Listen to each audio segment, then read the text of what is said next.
I'm Ritika Gupta. I'm a TV reporter at Bloomberg Television.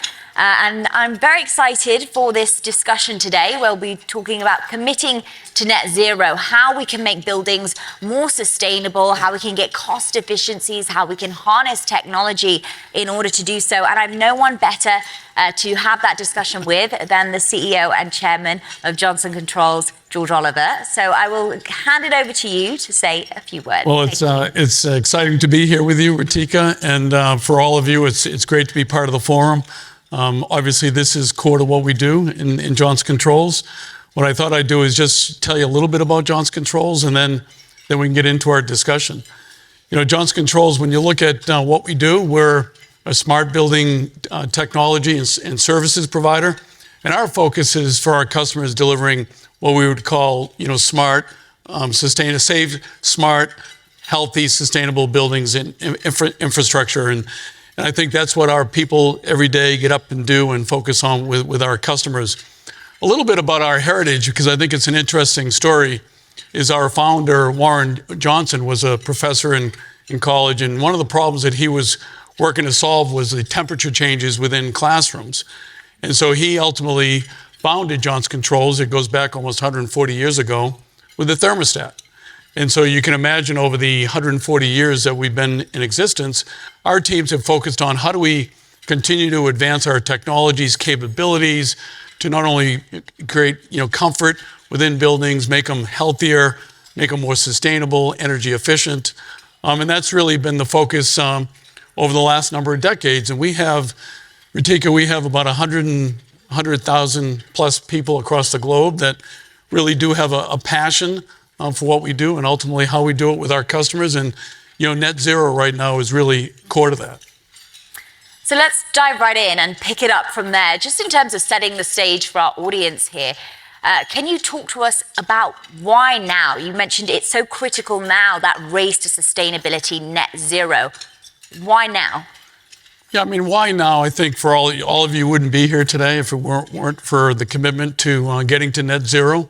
And I think we are at an inflection point. And when you look at the most recent IPCC reports, and there's a level of urgency that I think is absolutely supported by leaders across governments, across both public and private sectors, with the recognition that there's a time to act, and we need to act now to ultimately be able to protect the planet. And within buildings represents, and I think this was something that was, as we get into net zero, this isn't fully understood by all of our customers, is 40% of the global carbon footprint. So there's a level of carbon in the construction of buildings and infrastructure, and then in the operations of buildings. So to get ultimately to the net zero commitments that have been made, you've got to address buildings. And the way that we think about it in Johnson Controls, we not only provide building systems, but we also provide building technologies that combined together is ultimately what delivers significant efficiency and reduction of energy. So our definition is decarbonization is electrification and digitalization. So within our portfolio of equipment, heat pumps is a critical part of the portfolio, and we've invested pretty heavily in heat pumps, and over the years, there's been tremendous innovation. And so when you look at heat pumps today, you can take 1 unit of energy and you can get 4 to 5 from an output standpoint. So significant efficiencies gained.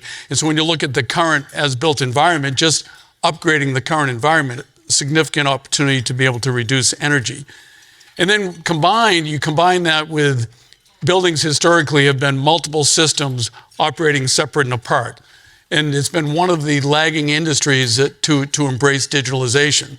So when you take the building systems and you then connect all of those building systems to one platform, and then you have the use of the data and you apply AI, you can fundamentally change how that building operates. And so in Johnson Controls, we've been developing what we call our open blue digital platform. And this is where we can bridge all of the current building systems into one platform, have the use of the data, understand where, what data you can apply AI to ultimately create different outcomes. And by doing so, we've been able to work with customers in the current environment. And the other big stat I think is important is that when you look at 2050 with the commitments to get to net zero, 70% of the current building stock today is going to still be in operations. So the only way you get to net zero is you have to address the current building stock. And so as we deploy not only upgrading some of the systems, but also deploy our digital platform, we can achieve energy savings of 30, 40, 50%. But it requires a different business model in how we actually work with our customers. And I do want to get to technologies a little bit later into this discussion.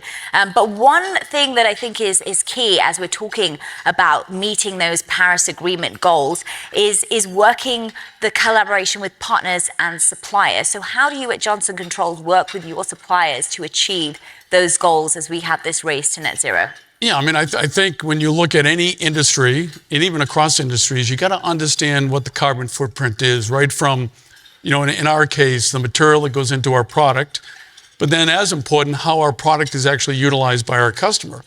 And when you the principles of a circular economy, understanding how that product, right from start to finish, is actually used, is number one. And then number two, like anything you do in business, how do you drive accountability? So right from understanding the raw materials through how we convert through our own supply chain to ultimately how our products are operated by our customers. And so we've done a lot to get that visibility. You immediately look at the waste, from within the circular economy. Then you go to work on innovation. So you work with, for us, we use an EcoVadis, which is a system that you can actually collect supplier data so you understand where the carbon footprint is, what they're doing to reduce the carbon footprint, and then you measure their progress and ultimately rate them, as far as being able to deliver on the commitment. So that's one element. And then we work collaboratively with our customers in understanding how we deploy our solutions and services that ultimately achieve their net zero goals. So I think it's important to understand, because once you have that understanding, it's what drives innovation. It ultimately is what drives innovation to ultimately get to net zero, because our view on buildings is we can significantly reduce demand, and we can be innovative in how we replace the remaining energy demand with renewable supply that ultimately gets to a net zero solution. And there's a lot of talk about the collaboration that you're saying with your suppliers, with your partners, but what about with other industry leaders that you speak to?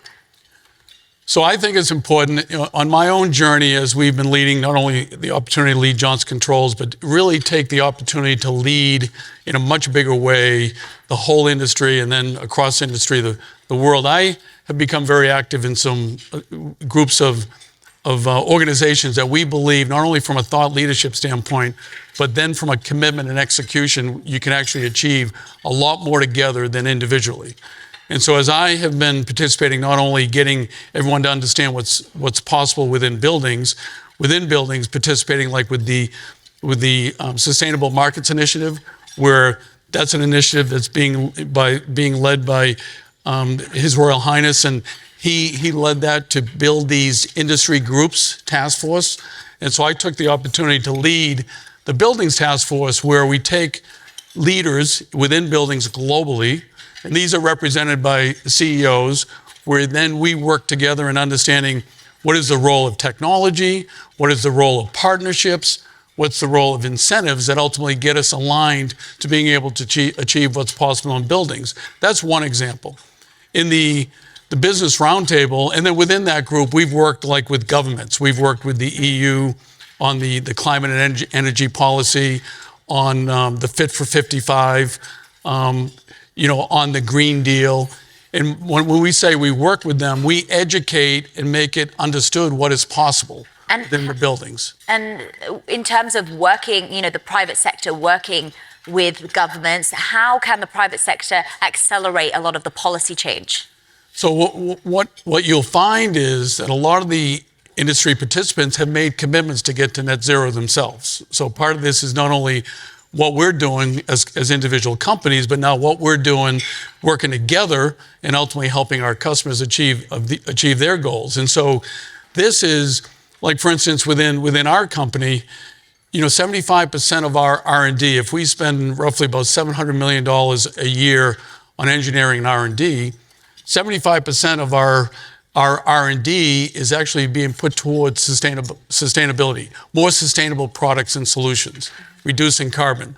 And so you'll see that as we're continuing to advance our products and we're being much more innovative within an ecosystem, then you're making sure that those resource allocations are aligned to what you're ultimately trying to achieve. And so I think that's what's happening within the corporates ultimately working together to achieve the ultimate goal that I think everyone needs to come together and work towards achieving. And what are the main challenges when you're coming in together to get to that race to net zero? Well, the biggest challenge is it does require, what I would say, change business models. And so, within buildings and infrastructure, they've been built the same way for decades and operated the same way. And when you talk about getting to a net zero building, it does require a different business model. And so, instead of buildings looked at as separate systems, operating separate and apart, and looking at it as more of a cost, it needs to look at it, the full system, and then what is the overall cost, and then what is the potential return that you can get by upgrading the technology, deploying technology, utilizing data, which is really the key, and really changing the outcomes within the building. And so when we can look at upgrades with our customers, for instance, and we can bring in capital, so you can finance a solution, you can upgrade to have the most efficient equipment, you can deploy OpenBlue, then you say, how does that then compare to what is your run rate today? In some projects, you can get payback over a few years. Other projects might take 5, 10, 15 years.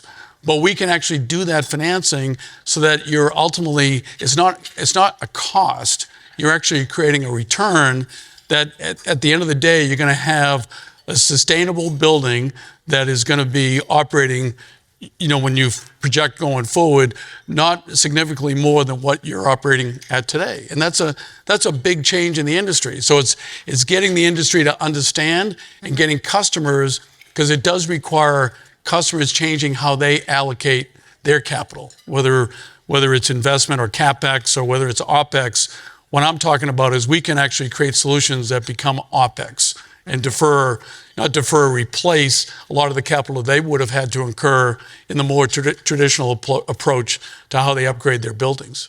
And you talked about projections and, of course, the results and then the timeframes of that. But picking up on technology here, how can that help? I'm thinking here of the possibilities with AI technology, cloud computing, all of these very critical. How can that help with that progression to sustainability? Yeah, so what I would say is when you really get a full understanding of what can be done within a building with technology, both getting all of the systems connected, the data understood, where you're going to apply AI, and how that contributes to changing the outcome. And the outcome is it takes into account, level of occupancy, frequency of occupancy, comfort. It takes into account all of the variables, obviously the level of indoor air quality. And then what it does, it then optimizes how that building is actually going to work. And so when you do that, you get significant results. And so we've been working with, governments across the globe and understanding that part of this journey is not only demonstrating what the possible is with technology, but setting building performance standards.